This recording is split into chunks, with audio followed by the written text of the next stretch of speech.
कल की कथा में भगवान श्री कृष्ण ने अर्जुन को आत्मा के विषय में बताया और शरीर का वर्णन किया।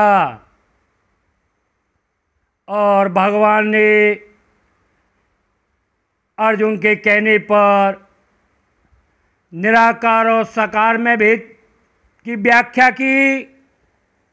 और आज भगवान ने अर्जुन को सांख्य योग, कर्मयोग, ज्ञान योग, ध्यान योग, संन्यास योग, अभ्यास योग, विज्ञान योग, विभूतियों और विश्व दर्शन योग, भक्ति योग, क्षेत्रज्ञ, गुणात्रय योग, सत्व रजोगुण तमोगुण, परसोत्तम योग और देवासुर संपत्ति योग, श्रद्धात्रय योग और मोक्ष का ज्ञान दिया।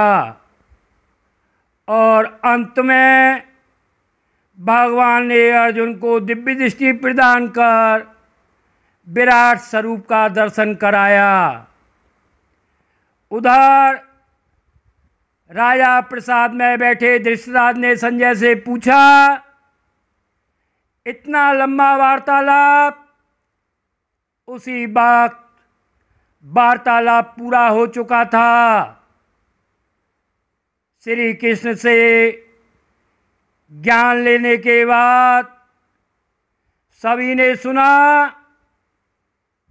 युद्ध होगा, युद्ध होगा। इन सभी बातों के सुनकर सभी योद्धा आलस्य प्रमाद का त्याग कर लड़ने की स्थिति को विवश हो गए। और जब शस्त्र संचालन का समय आया,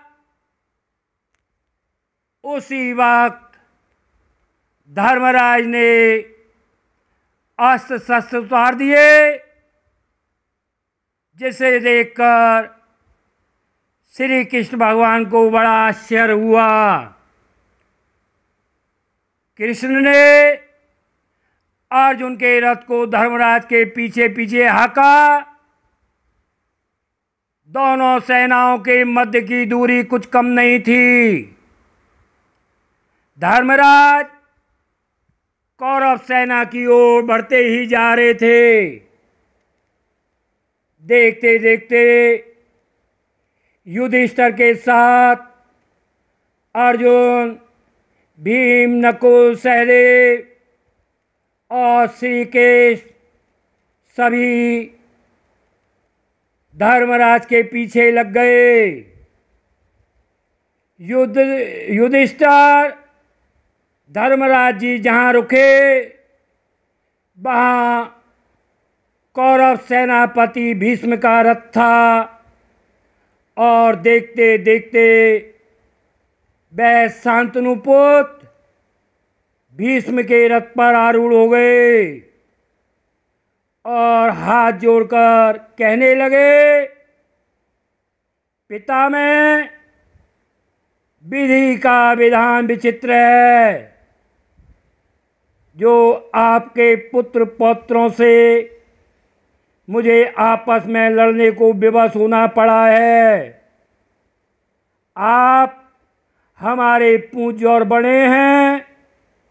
आपकी अनुमति की आकांक्षा रखता हूँ।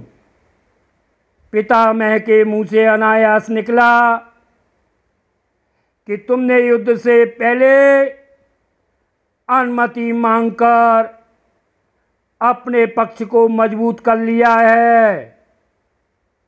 गुरुजनों का आदर सदा ही विजय श्री का वर्ण कराता है। युधिष्ठिर की वांछा की पूर्ति हो गई। उन्होंने पितामह से कहा, आप तो अजय हैं, आप कृपया अपनी मृत्यु का उपाय बताइए।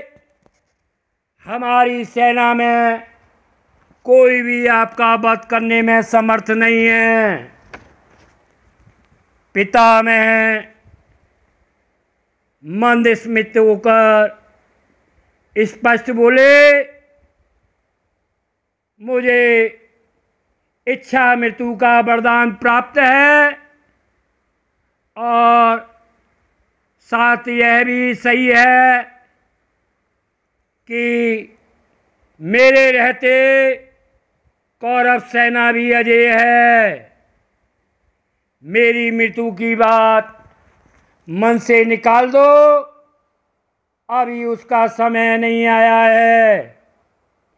समय आने पर मैं तुमको प्रकट कर दूंगा।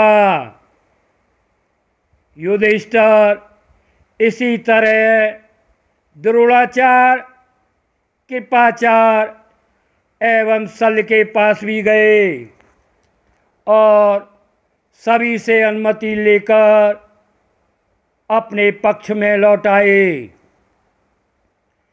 धर्मराज के इस व्यवहार ने श्री कृष्ण को एक विचित्र योजना को जन्म दे दिया कि राधा सुत कर्ण भीष्म के व्यवहार से शुद्ध था और अपने ही शिविर में चुपचाप पड़ा था।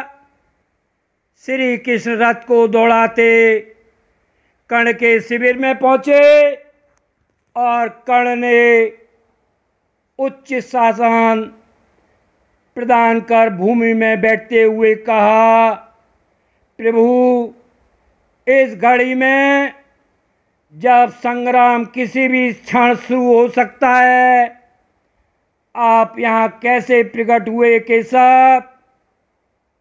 श्री कृष्ण बोले, मैं पुनः एक बार तुम्हारे यहाँ याचक बनकर आया हूँ। मेरा कहने का मतलब है कि तुम पांडवों की ओर से युद्ध करो। मैं उसी का निमंत्रण देने आया हूँ। कर्ण ने कहा, मैं दुर्योधन का ही भला करूँगा। भगवान लौट आए।